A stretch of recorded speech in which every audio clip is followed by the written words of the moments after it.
My name is Melissa with Gullion Homestead, and welcome to my channel, where I focus on homesteading skills, self-sufficiency, and resilience. If you are new to my channel, welcome. We are homesteading on a quarter-acre lot in an urban community, and I'm here to show you how to homestead on a quarter-acre lot and have some self-sufficiency. So we are working towards every year. This is our year number 2 in trying to grow and preserve enough food for our household for a year. So it's just Steve and I in our house. There's just 2 of us, but we do often have our grandchildren and our kids come over and kind of enjoy part of what we're preserving. Quite often I'm sending home either a jar of some type of vegetable or some type of home-baked good that I've made with the kids. They like that. They love to come over and grab a hot sauce or a condiment or even a dessert that I've made that we are not going to eat, and I send it home with them. They love that. So today I'm going to talk about using tomato powder to make a fermented ketchup. So I have wanted to make some ketchup out of just garden tomatoes. It is, of course, it's May, and I've got 9 tomato plants in my garden right now. We are using a string trellis system this year, hoping to get about 3 times the amount of tomatoes that we got last year. Last year we had 4 tomato plants, 2 paste tomato plants, 2 slicing tomato plants. And really we did not get the bulk of paste tomato plants that I wanted. So this year we're planting San Marzano tomatoes. I have 7 San Marzano tomato plants in, and I've got 2 black krim for slicing tomatoes. But one of the things that I like to do with my leftover tomato pieces, as well as the skins, is I like to make tomato powder. And this is what I have left of my tomato powder. I think that we ended up with just about half a gallon of tomato powder this year. We're going to run out before tomato season, before we actually get any tomatoes in our garden. But I'm okay with that, because really what I was trying to do is preserve just enough for us to make it to the next growing season. So this actually was a test to find out how much of this we would actually use. So tomato powder is a great way to add as a thickener to your soups and stews, but also is a great substitute for tomato paste. I don't have a lot of tomato paste in my house. I actually do have some canned tomato paste that I bought at the grocery store probably over a year ago. It was before last season, and we were working on trying to get a year's worth of food in our home. And so before I started growing and preserving that amount of food, we've been preserving for years, but to be able to actually get to that point, I started to buy some things to supplement. So I still have some tomato paste in my pantry, and I have a little bit if I would need it before we actually get to our harvest this year. But what we're going to do today is make a fermented ketchup, and we're going to start by using our powder. So most people that make a fermented tomato paste will actually use, or fermented tomato ketchup will actually use a tomato paste. So I just am going to use the powder I have instead of the paste. So we're going to start by adding a cup of tomato powder to my bowl here. Now, I might end up with a little bit more, we'll see, but that is my plan, is to start with that.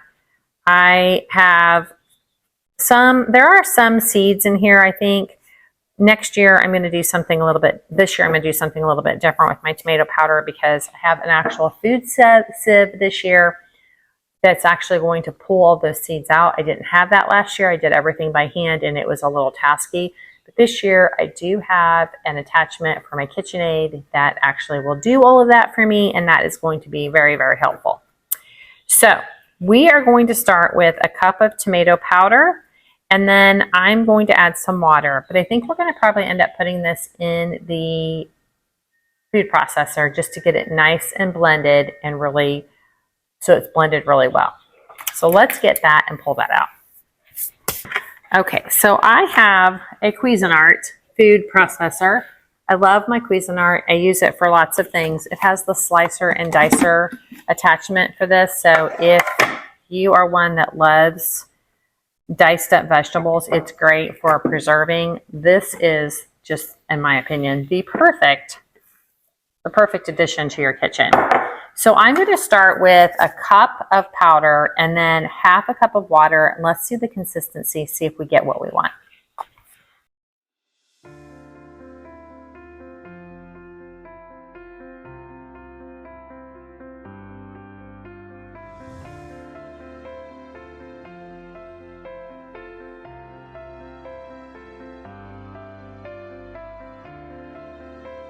Okay, I'm going to bring you guys closer so you can see the consistency.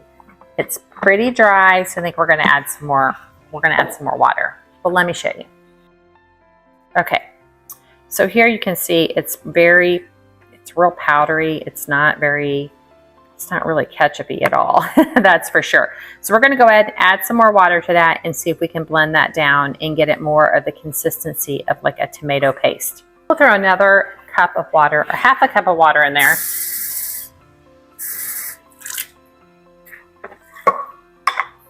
I also find when I'm working with tomato powder that I just have to kind of play around with it to see if I get what I'm looking for. It's not always just a straightforward, easy calculation when you're working with powders.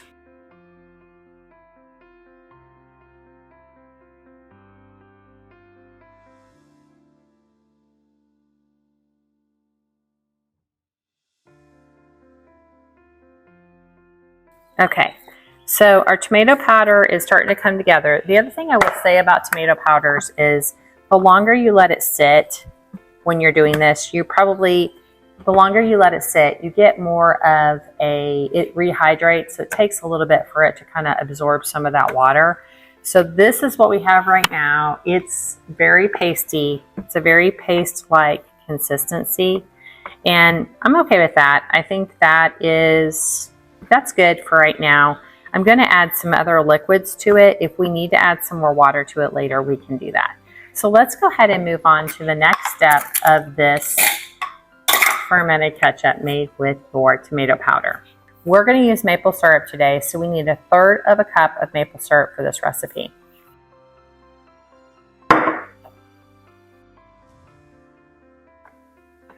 So you're going to want some kind of starter liquid. The starter liquid I'm going to be using today is a starter liquid from my kombucha. It has fermented. If you don't know what kombucha is, that is fermented tea. It's been sitting here for a while. I've kind of stopped making kombucha for a little while, just taking a break from it. But I use the starter liquid for lots of things. So we're going to need 2 tablespoons, which I just poured in here, of our starter liquid. And then we're going to need 2 tablespoons of raw apple cider vinegar. Now, if this is your first time following me, I buy most of my ingredients in bulk. I either buy in bulk or I grow my ingredients, grow my food, and preserve it. So I have apple cider vinegar in a gallon jar. I think this is a gallon container. Yeah, 1 gallon container. We're going to need 2 teaspoons of that. This is a raw with a mother in the gallon jug here. This is a great thing I get from Azure Standard. It's Azure Standards. Purchased one of these about, it only takes me about 4 to 6 months to go through this. So normally I get about 2 of these a year, and this is good for any kind of fermentation or recipes that we need here in our kitchen. All right, so let's go ahead and blend this up and see what the consistency is before we add the spices. Now, it's been kind of sitting in that water, rehydrating a little bit, so we'll see kind of what the texture is when we're done here. Guys, it looks really good.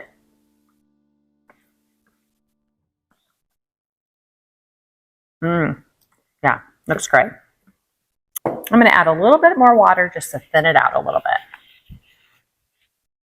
It's still pretty paste-like, and so I don't want it to be so pasty since we're going to be using it for burgers and dipping like French fries in it, that kind of thing. I want it to be just thin enough so it's like a ketchup consistency and not so much a paste consistency, but it's tasting pretty good. It's got a tangy flavor because of the vinegar and also the starter liquid that we put in there. All right, you guys, it's coming together nicely. You can see it looks like a ketchup. Still a little thick. I think we could probably even add a little bit more water to that just to thin it out a little bit. But I think before we do that, we'll go ahead and add our seasonings to it right now. So we are going to go ahead and start with 1 tablespoon of Worcestershire.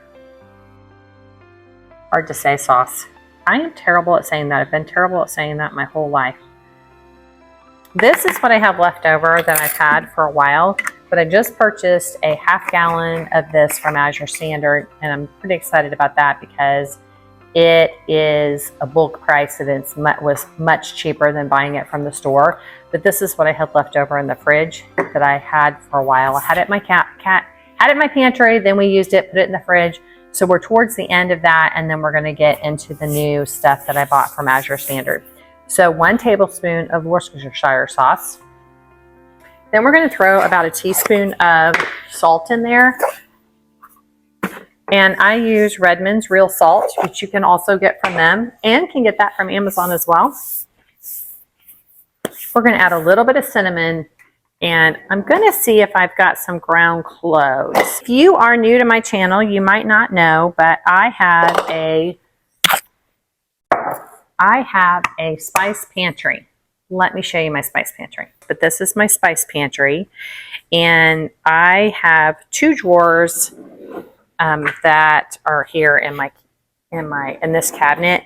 Probably going to end up filling that bottom drawer. I actually keep pans in it for right now, but my thought is that I'm going to end up with more spices at some point. And of course, having a spice pantry is awesome because you can pull together pretty much anything in your kitchen in just a few minutes without having to run to the store. So if you have all your basic spices, you can pull together any type of marinade or dressing or pretty much anything that you need. So you don't need to buy pumpkin pie spice, because you can pull it together if you have all the items. Now, I don't know, I have to look to see if we have any ground cloves. I'm not sure how much of that or if we have any of that. A lot of times I don't have that this time of year. I have it more towards the holidays and then I use it all. So we'll look here and see if we've got that. But we're going to add 1/8 of a teaspoon of, actually I think I'm going to put 1/4 of a teaspoon of cinnamon. 1/4 of a teaspoon of cinnamon.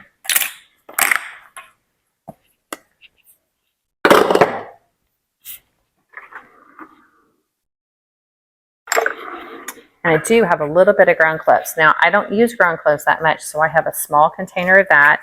And again, just another great thing about having this stuff in stock. You can just pull it together and have it ready for anything that you want to make in your kitchen. Okay, and we're going to whip this together, see if we need any more water. Now that we added the Worcestershire sauce, we might not need that. So let's go ahead and get this going.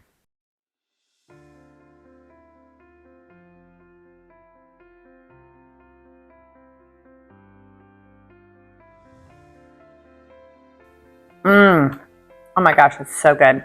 That's so good, you guys, but still I feel like it's very, very thick. So I'm going to start, probably going to end up throwing a whole cup of water, but we're going to start, you can always add more water, can't take water away. So I'm just going to add another cup, a ½ a cup of water, blend that together and see what we get.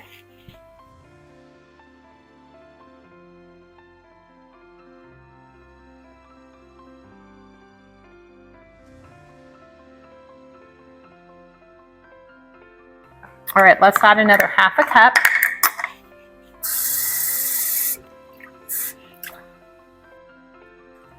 Now, while we're doing this, if you're wondering, why is she making a fermented ketchup?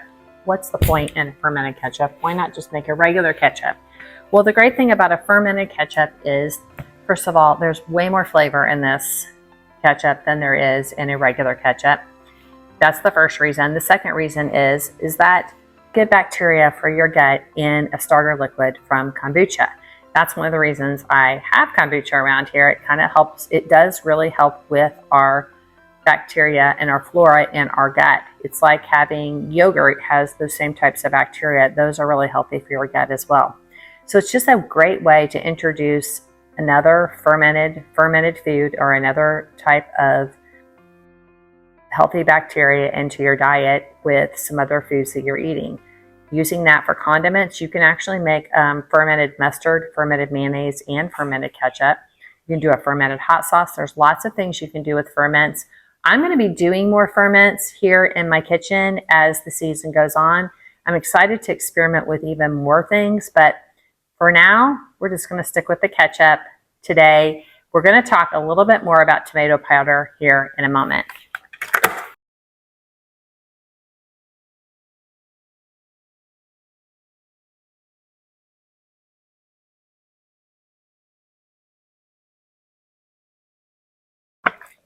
Now we've gotten a good tomato ketchup. Looks great. Oh yeah, you got good, way better consistency. I love this consistency. I think it's great. I think it's almost perfect. Honestly, I think I just want to throw like a quarter cup of water in there just to thin it out just a tiny bit more.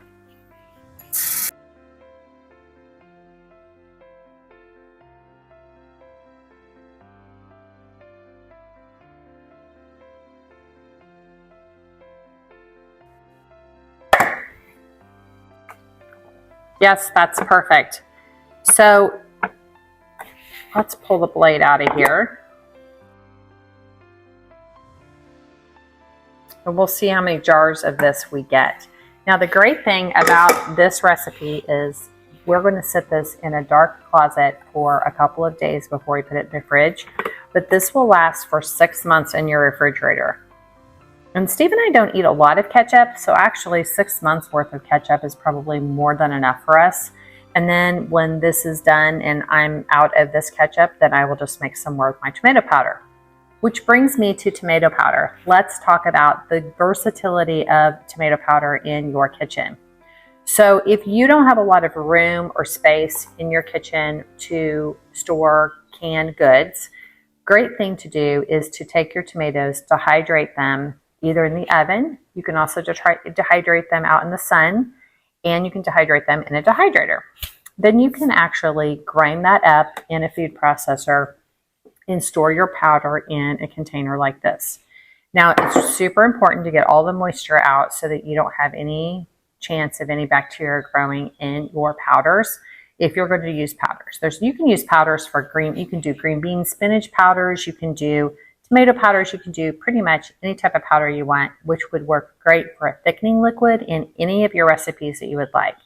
The great thing about tomato powder, though, is you can make ketchup, you can make pizza sauce, you can make tomato paste, you can make a tomato sauce. It all has to do with how much water and what ingredients you put in that to keep it either thicker or thinner. So it's a great way to stash a bunch of powder for the year. If you don't want to can a bunch of tomato sauce, you can just make it on hand right away, right when you are ready to make it, if you have tomato powder. So great versatile thing to have in your pantry. Tomato powders, I have done some research. Tomato powder will last in your pantry for a year. So if you get a big bunch of tomatoes that you want to dehydrate, you could dehydrate enough for the following season. And then really you could just get rid of whatever you didn't have left, that you had left over that you didn't use because you've got tomatoes coming in the next season. All right, so let's get going on getting this into a jar and we'll discuss the fermentation process. Okay, so I am back, and what we're going to do now is I'm just going to fill this jar up with ketchup that we have made. Fermented ketchup. Looks great. I knew I was going to need another jar. We'll go get another jar here, fill up another jar. Personally, I think this is just a great thing to have on hand. We're headed towards Memorial Day. I wanted this to be all ready and prepared for my Memorial Day cookout. We're having our family over to celebrate birthdays for the quarter. So we've got birthdays to celebrate, and this is just going to be a great thing. All the kids love to have ketchup on hand when they come over to Mimi and Papa's. Okay. Okay, so we ended up getting a pint and half a pint of ketchup, fermented ketchup, for our pantry. So what you're going to want to do is You can use a canning lid, but I just have these screw lids that I use. I just use those. We're going to put this in our pantry for 2 to 3 days. You're going to want to burp this at least once a day. Because you've got a starter liquid in there, the fermentation process is going to put off some gases. So it's going to be important that you actually burp your tomato ketchup, your fermented ketchup. And it's real easy. All you do is unscrew it, kind of open it up, and then screw it back down. Not a big deal, but it is good to keep it in a dark area. So I'm going to stick it in my pantry, my main pantry right here off the kitchen.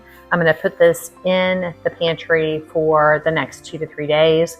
Then I'm going to label this and put it in the fridge. I will label mine and put an expiration date for 6 months from now. And so we should have enough ketchup for a while. If it's just Steve and I eating this, this will probably last us all summer. We don't really eat a lot of ketchup, but I do like to have it on hand. So in case we want a condiment, we can have it. So we hope you've enjoyed this video. Again, if you are new to our channel, please like and subscribe so you don't miss any of our content. We do a new video every week about homesteading on our quarter-acre lot in an urban community. We hope you're having the best day. Bye.